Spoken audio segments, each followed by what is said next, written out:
Yes, very good morning student. एक बार फिर आपका हार्दिक स्वागत है धुरीना के स्कूल शिक्षा ऐप पर। और हम पढ़ने जा रहे हैं 12th क्लास की ज्योग्राफी, और जिसमें हमारी बुक जो चल रही थी वो थी हमारी मानव भूगोल के मूल सिद्धांत, और इसमें हमारा चैप्टर था सेकंड, विश्व की प्रमुख जनजातियाँ। और उन जनजातियों के अंतर्गत एक हम पढ़ चुके हैं एस्किमो और एक हम पढ़ चुके हैं बुशमैन। आज है हमारी तीसरी जनजाति, और वो तीसरी जनजाति है वो है हमारी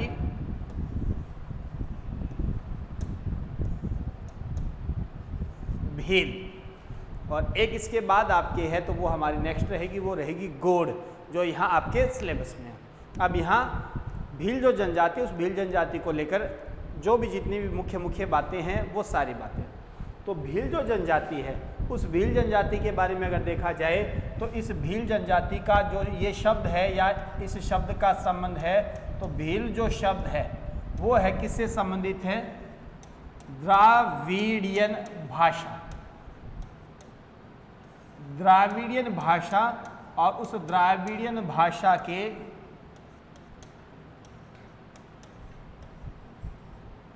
बिलू शब्द से लिया गया है कि भील जो शब्द है वो भील शब्द है द्राविड़ भाषा के, और बिलू शब्द से लिया गया है, और इसका अर्थ होता है बाण कह सकते हैं, या एक प्रकार से कह सकते हैं निपुण। यानी जो तीर या बाण चलाने के अंतर्गत निपुण हो उसको यहाँ माना जाता है बिल्लू, और इसी बिल्लू को ही लिया गया है। तो यही बिल्लू है, इसी बिल्लू से ही बना है भील शब्द। एक तो ये मान्यता है। इसके बाद है तो और बहुत अलग अलग मान्यताएं हैं, जिन मान्यताओं में जैसे नाम आता है कि एक पौराणिक मान्यता है, पुराण है, पुरानी किताबें हैं, उनके अंतर्गत क्या है? पौराणिक जो मान्यता है वो पौराणिक मान्यता क्या मानती है कि महादेव यानी भगवान शिव, महादेव भगवान शिव और इनके पुत्र थे निषाद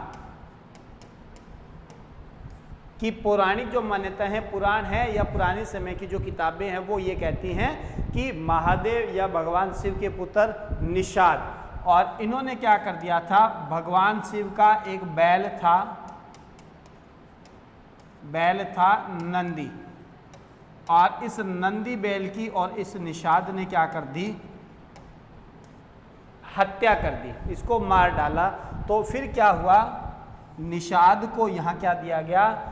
एक हम कह सकते हैं कठोर दंड दिया गया, और इस दंड के अंतर्गत निषाद को और कहाँ छोड़ दिया गया? भेजा गया वनों में, जंगलों के अंतर्गत इसको भेज दिया गया, और उसी निषाद से ही आगे चलकर माना जाता है तो भील जो समुदाय है, जो जाति विशेष है, उसका संबंध माना जाता है। ऐसा ही माना जाता है महाभारत के समय के अंतर्गत अपने कहें तो एकलव्य है, उस एकलव्य का भी संबंध कहीं न कहीं, क्योंकि वो भी तीर या बाण चलाने के अंतर्गत निपुण माने जाते हैं। रामायण के अंतर्गत माना जाता है कि शबरी ने जब भगवान राम को जो बेर खिलवाए थे तो वो वन के अंतर्गत दंडकारण्य क्षेत्र के अंतर्गत, तब कहीं ना कहीं उनका संबंध माना जाता है। तो ऐसी कुछ बहुत सारी पौराणिक मान्यताएं, वो अलग अलग मान्यताएं मानती है कि भील जो जनजाति है उसका कहीं ना कहीं किसी न किसी से संबंध है। या राजस्थान के अंतर्गत जैसे मेवाड़ क्षेत्र के अंतर्गत महाराणा प्रताप है, जब उसकी महाराणा प्रताप की और अकबर के साथ जो युद्ध हुआ, उस युद्ध के दौरान इस क्षेत्र विशेष में, मेवाड़ क्षेत्र विशेष में आदिवासी जनजाति भील समुदाय जो रहने वाले लोग हैं, इन लोगों ने अपने स्तर पर सहायता प्रदान की, तो वहाँ इस क्षेत्र विशेष में यहाँ पर कहीं ना कहीं भीलों का संबंध माना जाता है। तो हमारे पास तो मेन तो ये है कि भील शब्द है, इसका संबंध है द्राविड़ भाषा से, और ये लिया गया है बिलू शब्द से, और बिलू का अर्थ होता है बाण या निपुण। यानी भील होते हैं, वो भील क्या होते हैं? कुशाग्र होते हैं, निपुण होते हैं, बाण चलाने के अंतर्गत माहिर माने जाते हैं। बाकी जो ये है मान्यताएं हैं, ये मान्यताएं बहुत अपने को देखने को मिलती हैं। तो एक तो है हमारा ये।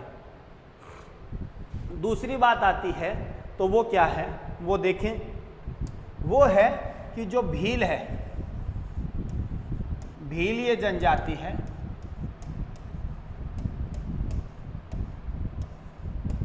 ये भील जनजाति पूरे भारत में देखा जाए तो भारत में नंबर 1 माना जाता है संथाल जनजाति को, और नंबर 2 माना जाता है गोंड को। तो इन दो जातियों, इनके बाद और इस भील जनजाति का और स्थान आता है तो देश के अंतर्गत आता है तीसरा। कि देश के अंतर्गत अगर भारत के अंतर्गत जनजातियों की बात की जाए तो मूल रूप से भील जनजाति है, उसका भारत के अंतर्गत स्थान है तो नंबर 1 पर है तो संथाल जनजाति है, नंबर 2 पर है तो गोंड जनजाति है, और पूरे भारत के अंतर्गत भील का स्थान आता है तो वो आता है नंबर 3 आता है। अब जब भीलों की बात आ जाती है तो इन भीलों के बारे में और कई सारी और छोटी छोटी बातें, जैसे भील है तो इन भीलों का मूल रूप से निवास स्थान, कि भील है तो इन भीलों का मूल रूप से निवास स्थान, वैसे तो क्या करेंगे, ये जंगली भागों के अंतर्गत निवास करेंगे, घने जंगलों क्षेत्र विशेषों में या पहाड़ी भागों के अंतर्गत निवास करते हैं, किंतु हमें यहाँ क्या करना है, इनका वर्गीकरण करना है। तो यहाँ पूरे देश के अंतर्गत इनका जब हम निवास स्थान देखें तो इसमें जैसे आता है, 1 नंबर आता है राजस्थान का भाग आता है, एक अगर हम कहें तो मध्य प्रदेश आता है, एक अगर देखें तो आता है गुजरात आता है, और एक अगर और देखें तो हमारे पास मूल रूप से महाराष्ट्र आता है। यानी भारत के अंतर्गत अगर इस जनजाति, इस वर्ग, इस समुदाय को देखा जाए तो मूल रूप से देश के अंतर्गत ये 4 राज्यों में निवास करते हैं, जिसमें एक राजस्थान है, एक मध्य प्रदेश है, एक गुजरात है और एक महाराष्ट्र है। जब आप राजस्थान पढ़ रहे हैं, क्योंकि हम मूल रूप से राजस्थान से निवासी हैं, राजस्थान की अगर बात हो तो ध्यान रखना राजस्थान में ये मूल रूप से आपको मिलेंगे तो कहाँ पर, तो इसमें हमारा क्षेत्र है उदयपुर, डूंगरपुर और बांसवाड़ा। ये उदयपुर, डूंगरपुर, बांसवाड़ा मूल रूप से इन क्षेत्रों के अंतर्गत ये निवास करते हैं। और भी कई जिलों के अंतर्गत हो सकता है, किंतु मूल रूप से राजस्थान में अगर देखा जाए तो राजस्थान के अंतर्गत इसका निवास स्थान होगा इस जनजाति का, तो वो होगा हमारा उदयपुर, डूंगरपुर और बांसवाड़ा। फिर इसके बाद हम निवास की जब बात कर रहे थे तो मैंने कहा था ये घने जंगलों या वनों में निवास करते हैं, या फिर इनके अलावा हम कहते हैं तो ये क्या है, पहाड़ी क्षेत्रों पर भी निवास करते हैं। घने जंगल है, वन है, उनमें तो निवास करेंगे, इनके अलावा ये पहाड़ी क्षेत्रों वाले भागों पर भी निवास करते हैं। अब यहाँ ध्यान रखना है आपको 2 बातें, एक होता है पालवी। पालवी का संबंध है तो किससे है, पहाड़ी भागों से है। एक होता है वागड़ी, वागड़ी का संबंध है तो किससे है, मैदानी भागों से है।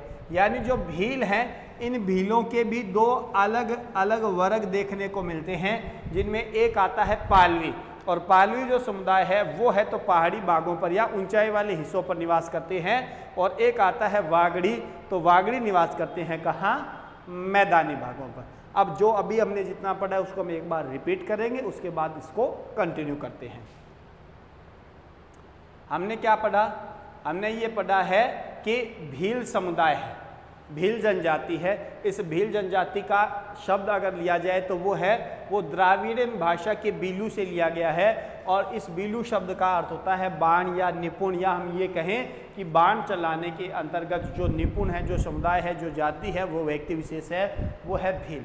फिर बहुत सारी पौराणिक मान्यताएं हैं जिनके अंतर्गत महादेव शिव के पुत्र निषाद, इन्होंने बैल नंदी का हत्या कर दी, वध कर दिया, इनके बदले में इनको दंड दिया गया, इनको अपने वनों में भेज दिया गया। रामायण के समय के अंतर्गत भी इनके कई उदाहरण मिलते हैं, महाभारत के समय में भी इनके उदाहरण मिलते हैं, राजस्थान के अंतर्गत मेवाड़ क्षेत्र में भी कहीं ना कहीं इनका संबंध देखने को मिलता है। फिर हमने चर्चा की है कि पूरे भारत के अंतर्गत अगर भील जनजाति है, इसको देखा जाए तो पूरे भारत के अंतर्गत भील जनजाति का स्थान अगर आता है तो तीसरा है। इससे पहले नंबर 1 पर है देश में संथाल, उसके बाद है नंबर 2 गोंड। फिर भीलों के निवास क्षेत्र अपने स्थानों की बात देखी जाए तो राज्यों के हिसाब से आता है, तो राजस्थान में, मध्य प्रदेश में, गुजरात में, महाराष्ट्र में मूल रूप से इनका निवास स्थान माना जाता है। राजस्थान की जहां बात आई है तो राजस्थान में उदयपुर, डूंगरपुर, बांसवाड़ा क्षेत्र विशेष है, इनके अंतर्गत ये निवास करते हैं। फिर इनके निवास को लेकर 2 बातें आती हैं, एक था पालवी और पालवी है तो इस पालवी का अर्थ है कि भील जो अपनी जनजाति है, समुदाय है, जब वो पहाड़ी भागों पर ऊंचाई पर निवास करते हैं तो उनको तो कहा जाता है पालवी। और जब यही समुदाय, यही जनजाति है जब मैदानी भागों पर निवास करती है तो उनको कहा जाता है, वो कहलाते हैं वागड़ी के नाम से। तो ये ध्यान रखना, भील है, उसी भील के अंतर्गत ही एक पालवी आता है जो अपने पहाड़ी भागों पर होगा, और एक आता है वागड़ी होता है जो कहाँ होगा, मैदानी भागों पर होगा। अब इसको कंटिन्यू करते हैं।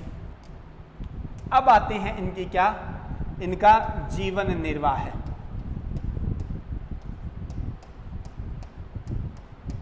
या हम यूं कह दें इनके आर्थिक क्रियाकलाप, कि इनके आर्थिक क्रियाकलाप क्या होंगे, किन किन क्रियाकलापों के आधार पर ये अपना जीवन निर्वाह करते हैं। तो इनके अंतर्गत देखा जाए तो नंबर 1 है हमारे पास, इनके जीवन का आधार है तो वो है हमारा इनका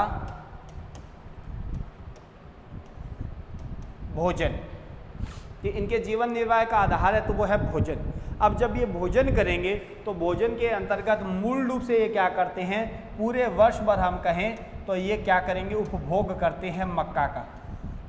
जब ये भोजन करेंगे तो कहीं ना कहीं ये जो भी फसलें बोएंगे तो उनके अंतर्गत ये क्या करेंगे, मक्का है, उस मक्का का पूरे साल भर के अंतर्गत उपभोग करते हैं। जब साल के अंतर्गत कोई विशेष त्यौहार आता है तो उस त्यौहार पर ये बनाते हैं चोखा, और चोखा बनाया जाता है किससे, चावल से। या हम यूँ कह दें कि ये फिर मक्का के बाद चावल का उपभोग करते हैं। फिर क्या करते हैं, ये लापसी भी बनाते हैं जो गेहूं से बनाई जाती है हम कहें।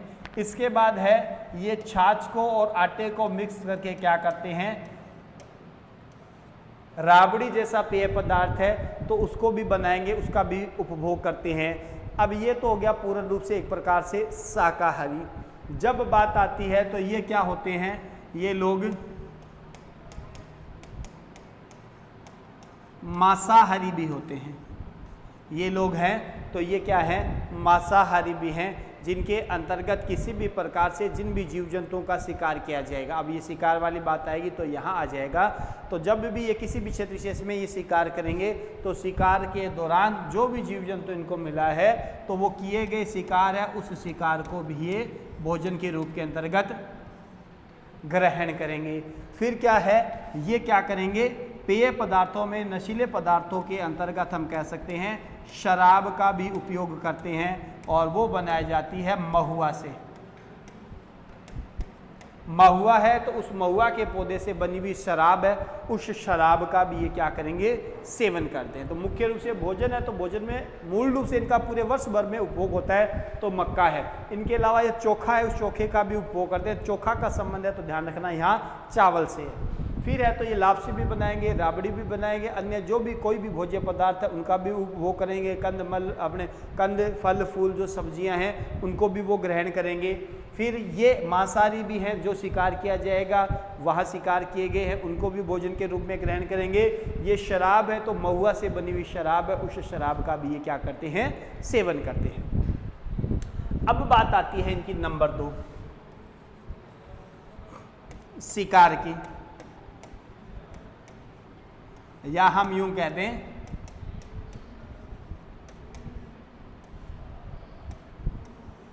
आखेट की।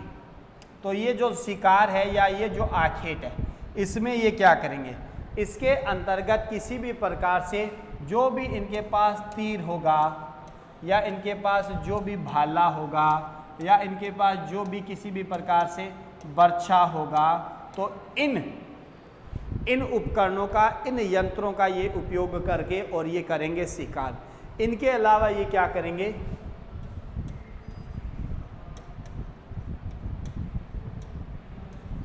मछलियां भी पकड़ते हैं। तो पकड़ी गई मछलियां हैं, उन मछलियों को भी ये कहीं ना कहीं भोजन के रूप में ग्रहण करेंगे। तो यानी शिकार इनका बिल्कुल सिंपल सा होगा, कोई अलग से विशेष कुछ नहीं होगा। जैसे नॉर्मली शिकार होगा तो तीर, भाला, बर्छा है, उससे ये शिकार करेंगे। अन्यथा यहाँ जहाँ भी जल होगा, नदी, झील, तालाब जो मिलेंगे, उन क्षेत्रों पर जाकर ये मछलियाँ भी पकड़ेंगे और इन मछलियों को ये भोजन के रूप में ग्रहण भी करेंगे। फिर आती है बात, तो फिर है नेक्स्ट, ये क्या करते हैं, कृषि भी करते हैं। ये लोग हैं तो एक प्रकार से स्थायी रूप से निवास रहकर और फिर ये कृषि करते हैं। और जब कृषि की बात आती है तो ये जो कृषि करते हैं उस कृषि को कहा जाता है झूमिंग, या इसी को कहा जाता है आदिम। आदिम जीवन निर्वाह कृषि, या ऐसी जो कृषि होती है इसी कृषि को कहा जाता है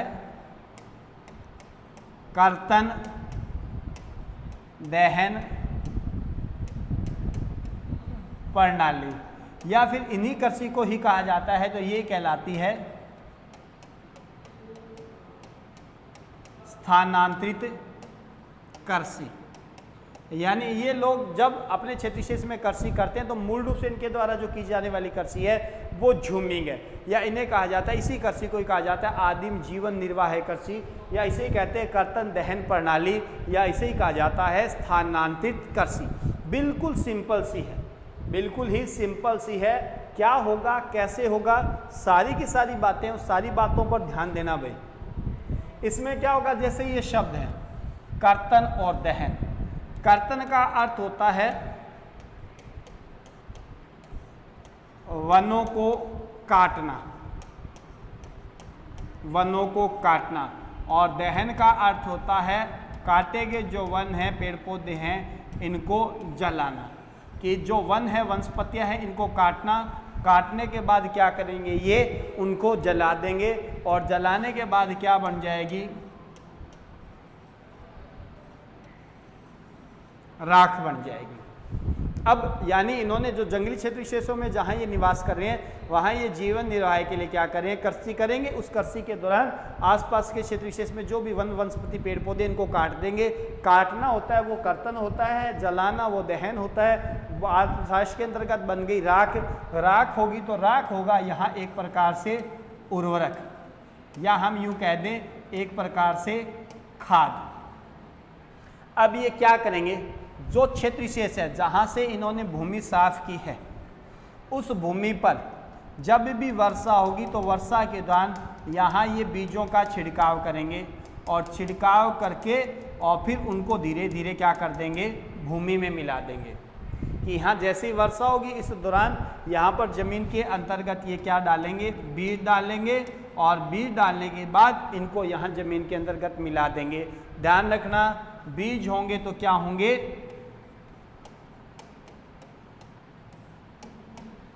पुराने किस्म के होंगे। फिर यहाँ जो उपकरण उपयोग में लेंगे, जो भी जिनसे भी यहाँ खुदाई वगैरह होगी तो वो उपकरण क्या होंगे, वो एक तो होंगे पुराने और एक होंगे लकड़ी के बने हुए। कि एक तो ये उपकरण है वो सारे के सारे पुराने होंगे और एक होंगे लकड़ी से बने हुए। अब यहाँ जो भी फसल बनेगी इस फसल के अंतर्गत जो खाद डाली जाएगी वो खाद है वो मिलाई जाएगी क्या, राख। यहाँ जो भी इसके अंतर्गत खाद डाली जाएगी वो खाद उर्वरक है तो वो हो जाएगी इसके अंतर्गत राख। अब जैसे ही इसके अंतर्गत जैसे ही इसमें और फसल तैयार होगी, धीरे धीरे वो फसल तैयार होती रहेगी और लास्ट में इस फसल की क्या कर लेंगे ये लोग, कटाई करेंगे। और कटाई से क्या प्राप्त करेंगे, अनाज का उत्पादन। कटाई हो जाएगी, अनाज का उत्पादन कर लिया जाएगा। किंतु ये क्या होगी, पुरानी सी तकनीक है, पुराने किस्म के बीज है, खाद के रूप में ये राख का उपयोग करें, पुराने औजार होंगे, इनके द्वारा वो ये सारी कृषि करते हैं और एक जगह ये लंबे समय तक 3, 4, 5 साल तक एक ही प्रकार की फसल बोते रहेंगे, जिससे क्या हो जाती है जमीन की जो उत्पादन क्षमता है उस उत्पादन क्षमता में धीरे धीरे क्या होती है, कमी होने लगती है। फिर ये क्या करेंगे, इस स्थान को छोड़कर और दूसरे किसी स्थान की ओर क्या हो जाएंगे, ये स्थानांतरित हो जाएंगे। दूसरे स्थान की ओर क्या हो जाएंगे, ये स्थानांतरित हो जाएंगे। इस वजह से इसी कृषि को कहा जाता है स्थानांतरित कृषि। क्यों? क्योंकि एक जगह जब इन्होंने 4-5 साल तक और फसलें बोली, एक फसल बोली, कोई विशेष वहाँ खाद उर्वरक डाला नहीं, इससे ज़मीन की उपजाऊपन क्षमता है वो कम हो गई थी। अब यहाँ इस स्थान को छोड़कर किसी नई जगह जाकर वापस इसी तरीके से फिर दोबारा जब कृषि करेंगे वो कृषि हो जाएगी स्थानांतरित। अब इसको रिपीट कर देता हूँ, इसमें कुछ और बातें आएंगी, वो बातें ध्यान रख लेना भाई। यानी ये लोग क्या करेंगे, जीवन निर्वाह के लिए कृषि कर रहे हैं। अब जो कृषि की जा रही है उसको जिस क्षेत्र विशेष में कहा जाता है, वैसे तो ये पूर्वोत्तर भारत में जैसे असम है, मेघालय है, नागालैंड है, मणिपुर है, मिजोरम है, त्रिपुरा है, उन क्षेत्रों में इस कृषि को कहा जाता है झूमिंग। आदिम जीवन निर्वाह कृषि, यानी आदिम का मतलब वे लोग जो आज की वर्तमान की सभ्यता संस्कृति से परिचित नहीं हैं और जीवन के जीने के लिए, जीवन निर्वाह के लिए जो कृषि करते हैं उसको आदिम जीवन निर्वाह कहा जाता है। फिर कर्तन दहन प्रणाली को हमने सब समझा, स्थानांतरित को हमने समझा। इसमें बिल्कुल सिंपल सा था, जहाँ पर भी रहेंगे वन वनस्पतियों को काटेंगे, काटने के बाद जला देंगे, जलाने के बाद जो राख बनेगी उस राख को ये उर्वरक या खाद के रूप में प्रयोग में लेंगे। फिर था यहाँ बीज पुराने किस्म के होंगे, उपकरण होंगे वो भी पुराने होंगे, लकड़ी से बने हुए होंगे। खाद की बात होगी तो खाद के अंतर्गत ये उपयोग करेंगे तो केवल और केवल करेंगे किसका, राख का। यहाँ लास्ट में जो भी फसल तैयार हो जाएगी उस फसल से क्या कर लेंगे, ये अनाज उत्पादन कर लेंगे, किंतु अनाज उत्पादन की क्षमता कहीं ना कहीं कम होगी। कई वर्षों तक एक जगह उत्पादन प्राप्त करने से जमीन की उपजाऊपन क्षमता है उसमें धीरे धीरे कमी होती है। इस वजह से अपना स्थान छोड़कर दूसरे स्थान की ओर चले जाएंगे। इसी वजह से इसे कहा जाता है स्थानांतरित कृषि। दूसरा यहाँ ध्यान रखना, ये क्या होता है, कृषि है तो कृषि के साथ साथ, अकेली कृषि नहीं, कृषि के साथ साथ ये क्या करेंगे, पशुपालन कार्य भी करेंगे, पशुओं को भी पाल लेंगे। कि अकेला जो ये कृषि कर रहे हैं तो अकेले कृषि पर नहीं, इनके साथ साथ ये पशुओं को भी पालते हैं। और ध्यान रखें, जब कृषि और पशुपालन दोनों कार्य एक साथ होता है तो उसको कहा जाता है, वो कहलाता है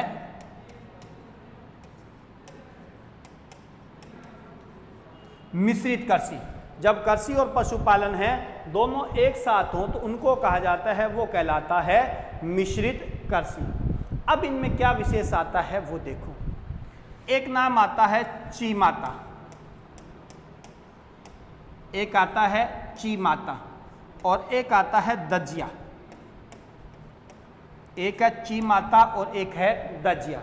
जब यही लोग, यही जो कृषि है यानी आदिम जो कृषि है, इनको जब क्या करते हैं, पर्वतों के जो ढाल हैं उन ढाल पर जब ये कृषि करते हैं उस कृषि को तो कहा जाता है ची माता। और जब इसी कृषि को ये लोग करते हैं कहाँ, मैदानी भागों पर, तो उस कृषि को कहा जाता है दजिया। यानी कृषि एक ही है, स्थानांतरित ही है, जूमिंग ही है, कर्तन दहन प्रणाली है, आदिम जीवन निर्वाह है, बस ये शब्द के हिसाब से हो गया। तो ची माता का अर्थ हो गया ये लोग जब पहाड़ों के ऊपरी भागों पर, ढालू भागों पर जब कृषि करेंगे तो उस कृषि को तो कहा जाएगा ची माता, और जब मैदानी भागों पर ये कृषि करेंगे उस कृषि को कहा जाएगा, वो कहलाएगी दजिया। तो ये इनका, ये हमारा एक हो गया जिसमें हम कह सकते हैं ये भोजन कैसे धारण करेंगे, ग्रहण करेंगे, शिकार कैसे करेंगे, और इनके अलावा ये जब कृषि क्रियाकलाप जो करते हैं उस कृषि क्रियाकलाप के अंतर्गत ये कैसे कार्य करेंगे। यहाँ तक। अब आते हैं बात इनके नंबर 4। एक हो गया इनका भोजन, एक हो गया इनका आखेट और एक हो गया इनकी कृषि, एक आता है इनका वस्त्र। वस्त्र की जब बात है तो ये क्या है, बहुत ज़्यादा वस्त्र धारण नहीं करते। प्रारंभिक जो समय था उस प्रारंभिक समय के अंतर्गत ये क्या करते थे, छाल या पेड़ों की जो पत्तियां हैं उन पत्तियों का प्रयोग करते थे। प्रारंभिक जो समय था तो उस प्रारंभिक समय के अंतर्गत ये लोग छाल हो गए, पेड़ की पत्तियां वगैरह हैं, उनका ये उपयोग करते थे शरीर को ढकने के लिए। किंतु समय के साथ साथ धीरे धीरे परिवर्तन होता गया और उस परिवर्तन का परिणाम है कि इन्होंने धीरे धीरे वस्त्रों को धारण करना स्टार्ट कर दिया। अब जब वस्त्रों की बात आती है तो ध्यान रखना, जैसे कुछ नाम आएंगे, ठेपाड़ा, ठेपाड़ा। अब ये ठेपाड़ा क्या होता है, इसको बिल्कुल सीधा सीधा कह सकते हो, ये होती है एक धोती। सीधी सी बात है, धोती आ गई तो ये कौन धारण करेंगे, पुरुष। एक आता है खोइतू,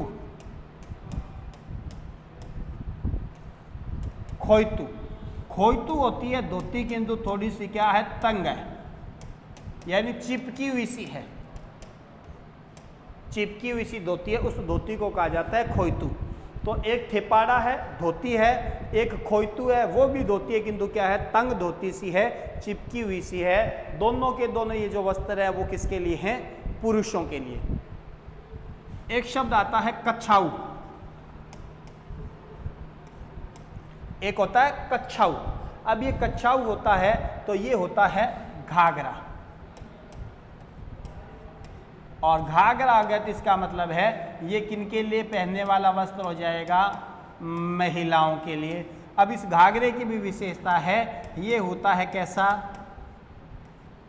लाल प्लस काला रंग, यानी ये लाल और काले रंग का बना हुआ होगा। तो ये होगा हमारे पास इनका महिलाओं के द्वारा जो धारण करने वाला वस्त्र होगा वो हमारा कच्छाऊ। एक शब्द आएगा हमारा पीरिया, एक होता है पीरिया। ये क्या होगा, ये होता है पीले रंग की साड़ी, पीले रंग की साड़ी। और ये साड़ी कौन धारण करेगी, तो ध्यान रखना, इसको धारण किया जाता है तो ये करेगी धारण दुल्हन, यानी सीधी सी बात है तो महिला धारण करेगी, किंतु महिलाओं के अंतर्गत भी है। तो इसको जो शादी के दौरान जो वस्त्र धारण किया जाएगा, जो पहना जाएगा, वो लड़की है, दुल्हन है, वो जो धारण करती है वस्त्र वो पीले रंग का होता है, उसको कहा जाता है पीरिया। एक होता है सिंदूरी, सिंदूरी, सिंदूरी जो होता है वो होता है लाल रंग की साड़ी, लाल रंग की साड़ी। और ये साड़ी आ गई तो इसका मतलब है ये भी कौन धारण करेगी, ये भी महिला धारण करेगी। तो यानी हमारे पास वस्त्रों की बात है तो आपको सीधे सीधे ये ध्यान रखने हैं कि इनके जो वस्त्र है, तो पहले प्रारंभिक समय की बात है तो जंगली क्षेत्र विशेष थे, इतना कुछ था नहीं, जैसा भी मिल जाता था वस्त्र तो जैसा भी कुछ था उससे अपने तन को ढक लिया। वर्तमान समय में आपको जो ध्यान रखना है, ठेपाड़ा, तो ठेपाड़ा का संबंध है धोती है तो पुरुष। खोइतू ये है धोती है किंतु थोड़ी सी तंग है, टाइट सी है, ये भी पुरुषों का एक वस्त्र है। एक है कच्छाऊ, कच्छाऊ है तो घाघरा होता है, महिलाओं के द्वारा धारण करने के लिए वस्त्र होता है, किंतु होगा कैसा, लाल और काले रंग का। एक होता है पीरिया, यानी पीले रंग की साड़ी होगी और शादी समारोह के दौरान जो दुल्हन होगी, लड़की होगी, वो पहनेगी। एक होता है सिंदूरी, सिंदूरी है तो ये हो गया लाल रंग की साड़ी है और ये भी धारण करेगी, तो कौन करेगी, लड़की धारण करेगी, किंतु यहाँ ये कोई शादी समारोह का विशेष नहीं है, नॉर्मल सा है। ये हो गए इनके विशेष रूप से कहें तो हमारे पास वस्त्र। अब बात आती है नंबर 5, इनके जो भी मकान हैं, आवास हैं, घर हैं, वो कर लो। तो इनके जो मकान हैं, आवास है, जो भी घर हैं, वो सारे के सारे क्या होंगे, एक प्रकार से कच्चे बने हुए होते हैं, जिनके अंतर्गत क्या होता है, मिट्टी होगी,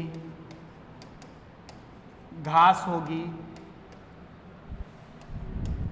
गोबर होगा, या फिर जो रंगाई पुताई जैसे कार्य होंगे या इनके ऊपर आगे कुछ डिजाइन भी बने होंगे, कलाकारी भी की होगी। किंतु वर्तमान समय में क्या है, वर्तमान समय में कई कई क्षेत्रों के अंतर्गत पक्के मकान भी देखने को मिलते हैं। किंतु मूल रूप से इनके जो मकान होंगे वो मकान होंगे तो वो मिट्टी से बने हुए होंगे, घास फूस से बने हुए होंगे, इनमें गोबर का जो लेप किया हुआ होगा, रंगाई पुताई की होगी, या इनकी जो छत होती है उस छत के अंतर्गत एक शब्द आता है ऊपर खपरेल। खपरेल होती है, छोटी छोटी ईंट जैसी संरचनाएं होती है, ईंट जैसा भाग होता है बिल्कुल पतला पतला, जो छत को ऊपर से ढकने के काम आता है। इनका उपयोग किया जाता है। अब इनके जो मकान बन गए, जो घर बन गए, उन घरों से क्या बनेगा, गांव बनेंगे। जो ये मकान बना रहे हैं उन मकानों को लेकर इनका धीरे धीरे क्या बन जाएगा, गांव बन जाएगा। जब गांव होंगे छोटे छोटे जो गांव बनेंगे उन छोटे गांव को कहा जाएगा फला। छोटे जो गांव बन जाएंगे उन छोटे गांव का जो समूह होगा उसको तो कहेंगे फला। और जो बड़े होंगे उनको बड़ों को कहा जाएगा, वो कहलाएगा पाल। के कुछ छोटे समुदाय के जो गांव बनेंगे उन छोटे गांव का एक समूह होगा, उस गांव को तो कहा जाएगा फला। और बड़े आकार का जो गांव बन जाएगा, क्षेत्र विशेष होगा, उसको कहा जाएगा पाल। और फिर गांव का जो मुखिया होगा, गांव का जो मुखिया होगा उस मुखिया को कहा जाएगा गमेती। गांव का जो मुखिया बनेगा उस मुखिया को वो कहलाएगा गमेती। तो इनके द्वारा ये बनने वाले मकान होंगे, मकानों के बाद बनने वाले इनके गांव होंगे। छोटा गांव का समूह है वो फला कहलाएगा, बड़े गांव समूह है उनको पाल कहा जाएगा, और गांव का जो मुखिया होगा उस मुखिया को हम कहेंगे तो वो मुखिया कहलाता है इनका गमेती। अब देखिए जी नेक्स्ट,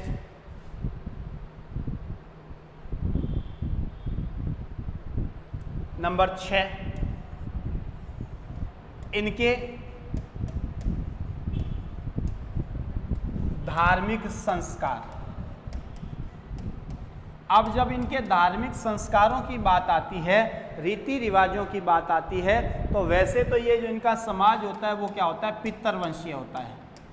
पिता ही इनका क्या होगा, मुखिया होगा, पिता ही इनका मुखिया होगा। किंतु यहाँ इन समाज में अलग अलग बातें देखने को मिलती हैं, बहुत सारी होंगी, जिसमें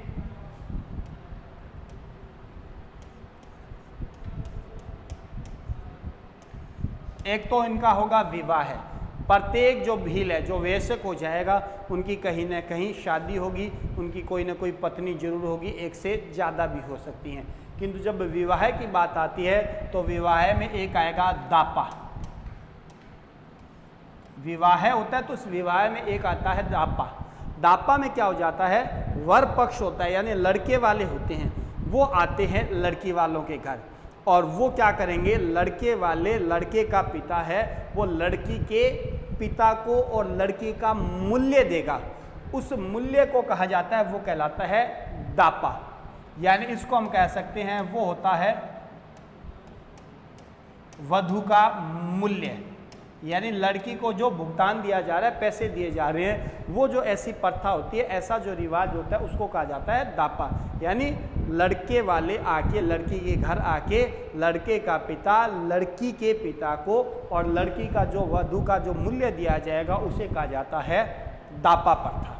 यानी एक विवाह का एक प्रकार हो गया, या इसको आप कह सकते हो एक प्रकार से क्रय विवाह भी कह सकते हैं। एक होता है गोल गधेड़ो प्रथा। गोल गधेड़ो प्रथा, इसमें क्या होगा, वर होगा यानी लड़का, लड़का कोई ना कोई किसी प्रकार का साहसी कार्य करके, कोई भी कंपटीशन रखा जाएगा, कोई भी प्रतियोगिता रखी जाएगी, उस प्रतियोगिता के अंतर्गत जो लड़का है वो कोई भी जो उसको प्रतियोगिता कंपटीशन दिया गया है उसको वो पूरा करके, और जो भी लड़की जिसके लिए वो चाहता है उसको वो शादी के लिए एक प्रकार से कह सकते हैं उसका वो हाथ मांग सकता है। तो यानी ये होता है गोल गधेड़ो प्रथा।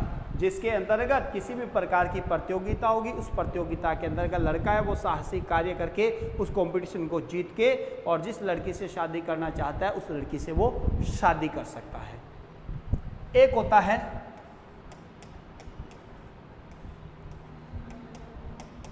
मोर बांधिया विवाह।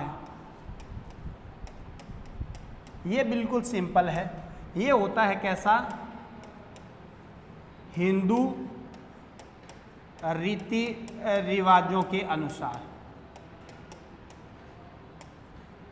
हिंदू जो रीति रिवाज है जिसके अंतर्गत सब कुछ कार्य किया जाएगा, फेरे वगैरह होगा, मंत्र उच्चारण होगा, वर वधू पक्ष होगा, सब कुछ जो भी रिश्तेदार वगैरह है, तो वो सारे के सारे जब शामिल होंगे, जो विवाह होगा उस विवाह को कहा जाता है मोर बांधिया विवाह। एक होगा अपहरण। अब ये शब्द है तो उस शब्द से ही आप पता लगा सकते हो, लड़की का अपहरण करके उससे विवाह किया जाएगा, वो होगा। एक होगा देवर विवाह है, जिसके अंतर्गत किसी भी लड़के की मृत्यु के बाद उसकी पत्नी है उसको उसी लड़के के छोटी विवाह है भाई अपने छोटे भाई से अपने शादी कर दी जाती है, वो देवर विवाह है होता है। एक होता है विनिमय विवाह, जिसके अंतर्गत एक प्रकार से आपस में आदान प्रदान व्यापार जैसी प्रथा होती है, जैसे दापा हो गया वैसा होता है। एक होता है सेवा विवाह। अब ये जो सेवा विवाह है, इस सेवा विवाह में क्या होगा, लड़का होगा वो लड़की के घर वालों की सेवा करेगा, 6 महीने 12 महीने जो भी उनका टाइम पीरियड फिक्स होगा। अब उस टाइम पीरियड में अगर उनके घर वाले इस चीज़ से सहमत हो जाते हैं भी हाँ लड़का ठीक है, योग्य है, तो फिर वो क्या करेंगे, शादी करेंगे। तो ये जो कुछ रिवाज है वो है इनके संस्कार। पितरवंशीय होगा, यहाँ पर विवाह को लेकर कई सारे और भी हो सकता है, अलग अलग मिले, किंतु मूल रूप से इसमें एक दापा आ जाएगा। एक आता है गोल गधेड़ों प्रथि अपने प्रथा, जिसके अंतर्गत हम कह सकते हैं साहसिक कार्य करके वैसा हो जाएगा। एक मोर बांधिया विवाह, मूल रूप से हिंदू रीति रिवाज होंगे।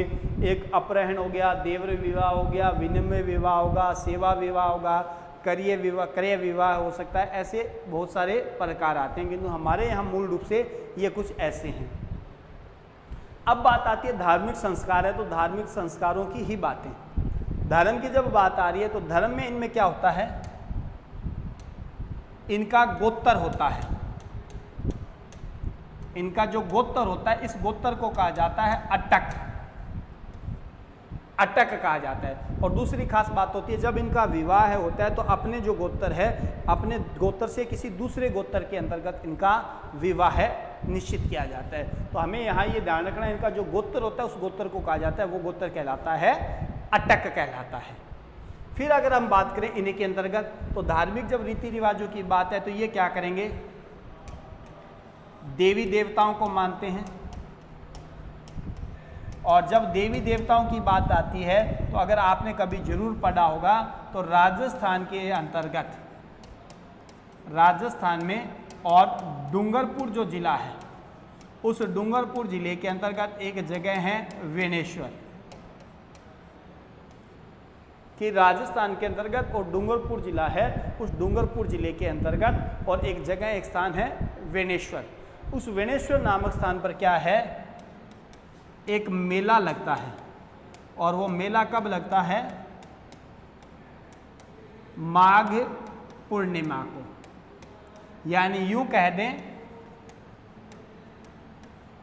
जनवरी फरवरी में। तो इसी मेले के अंतर्गत ये भाग लेते हैं और इसी मेले को कहा जाता है इन आदिवासियों का कुंभ। और इस दौरान ये विशेष रूप से क्या करते हैं, भगवान शिव है, भगवान शिव की ये क्या करते हैं, पूजा करते हैं। यानी देवी देवताओं की बात है तो ये देवी देवताओं के अंतर्गत विश्वास करते हैं। जब बात आ जाती है तो विशेषकर ये है राजस्थान के अंतर्गत डूंगरपुर जिले के अंतर्गत वेणेश्वर नामक स्थान है, जहाँ सोम, माही और जाखम नदियाँ आकर मिलती हैं, त्रिवेणी संगम बनाती हैं। 3 नदियाँ आकर जब इस स्थान पर मिल रही है तो त्रिवेणी संगम है, उसी संगम पर और वहाँ माघ पूर्णिमा को मेला लगता है। जिसके अंतर्गत आप माघ पूर्णिमा कह सकते हो, जनवरी फरवरी का जो महीना होता है वो होता है। और यहाँ पर इस दौरान जो मेला लगता है उस मेले को कहा जाता है इस समुदाय, इस जाति विशेष या इस आदिम आदिवासी जनजाति का कुंभ। और यहाँ विशेष रूप से भगवान शिव की क्या होती है, पूजा अर्चना की जाती है। तो ये कहीं ना कहीं देवी देवताओं को मानेंगे तब हमारा होगा। फिर अगर देखें इनके अंतर्गत और अगर किसी प्रकार के संस्कार है या फिर हमारे पास इनके कोई किसी प्रकार के और रीति रिवाज हो तो ये क्या करते हैं, किसी भी प्रकार से कोई भी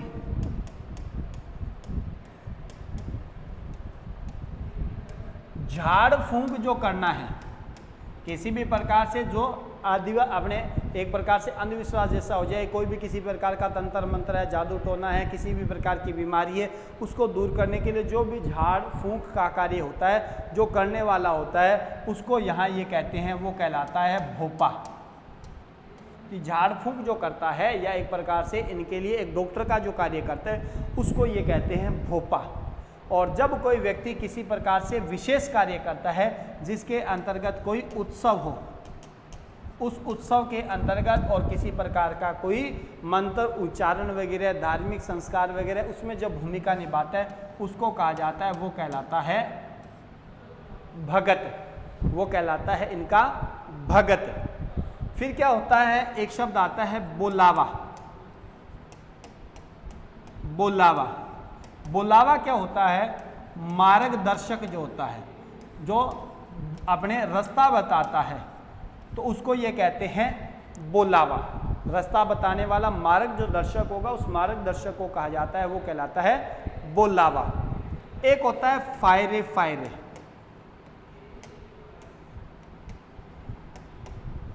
फायरे फायरे ये होता है एक प्रकार का रणघोष। रणघोष का मतलब है यहाँ किसी भी प्रकार की कोई आपदा विपत्ति आ जाए तो जब ये एक दूसरे को बुलाते हैं तो इसके लिए जोर से चिल्लाते हैं, जिसमें ये बोलते हैं फायरे फायरे, ऐसे शब्दों का उपयोग करते हैं, उसको बोला जाता है, ये कहलाते हैं रणघोष। इन्हीं भीलों का प्रमुख नृत्य वगैरह, क्योंकि उत्सव वगैरह हैं तो इनके अंतर्गत ये क्या करते हैं, विशेष रूप से घूमर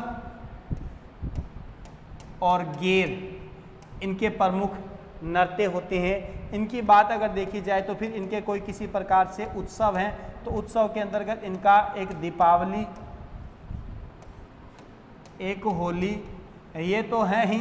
इनके अलावा जो भी साल भर में इनके कोई और स्थानीय स्तर के मुख्य रूप से और जो कोई उत्सव आते हैं तो इनको भी ये बड़े चाव से मनाते हैं, जिनमें कई कई दिनों तक ये गीत वगैरह गाते हैं, नृत्य करते हैं। अब जो भी हमने पढ़ा है उनको अपने एक बार रिपीट करते हैं, क्या था क्या नहीं।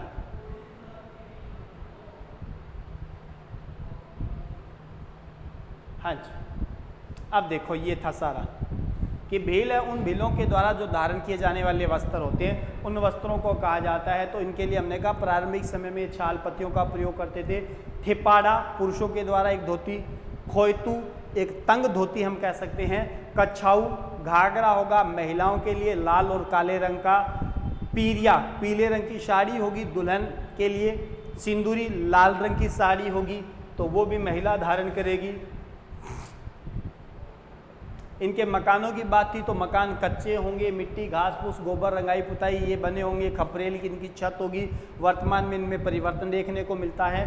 छोटा जो गांव होगा उन गांव के छोटे समूह को ये कहेंगे फला। बड़ा गांव होता है, बड़े गांव के समूह को कहा जाता है, वो कहलाता है पाल। गांव का मुख्य होता है वो कहलाता है गमेटी। फिर अगर बात है तो धार्मिक संस्कारों की, धार्मिक संस्कारों में ये क्या होंगे, पितरवंशीय होंगे, पिता मुखिया होगा। फिर है तो विवाह है, इनके अंतर्गत कई अलग अलग प्रकार होंगे, जैसे दापा, लड़के वाले लड़की वालों को लड़की का मूल्य देंगे, उसको हम कहते हैं दापा। गोल गधेड़ो प्रतियोगिता, जिसके अंतर्गत कोई भी प्रतियोगिता में लड़का है वो विशेष रूप से साहसिक कार्य दिखाते हुए या प्रतियोगिता को जीत के और लड़की से शादी करता है। मोर बांधिया विवाह हिंदू रीति रिवाजों के द्वारा अनुसार जो विवाह होगा। अपहरण, देवर, विनिमय या सेवा विवाह, ये सामान्य से कुछ और विवाह होंगे। फिर हमने कहा था इनकी जो गोत्र होती है या जो जाति विशेष होती है उसको कहा जाता है अटक, और ये अपने गोत्र से और दूसरे गोत्र के अंतर्गत ये विवाह करते हैं। देवी देवताओं को मानेंगे, विशेष रूप से भगवान शिव की पूजा करते हैं। राजस्थान के डूंगरपुर में वीणेश्वर नामक स्थान पर इनका एक विशेष समारोह है या मेला लगता है जिसे कहा जाता है आदिवासियों का कुंभ। लगेगा वो माघ पूर्णिमा को यानी जनवरी और फरवरी के महीने में। भगवान शिव की ये पूजा करेंगे। फिर होता है यहाँ पर झाड़ फूंक करने वाला जो व्यक्ति होगा उसको हम ये मानेंगे भोपा कहेंगे। विशेष जो कोई कार्य कराएगा धार्मिक संस्कारों में तो उसको ये मानेंगे भगत कहेंगे। फिर बोलावा का मतलब होता है यहाँ मार्गदर्शक होगा। फायरे इनका एक रण घोष होता है, किसी प्रकार की कोई आपदा विपत्ति आ गई उस दौरान इनका ये बोले जाने वाला एक शब्द होगा।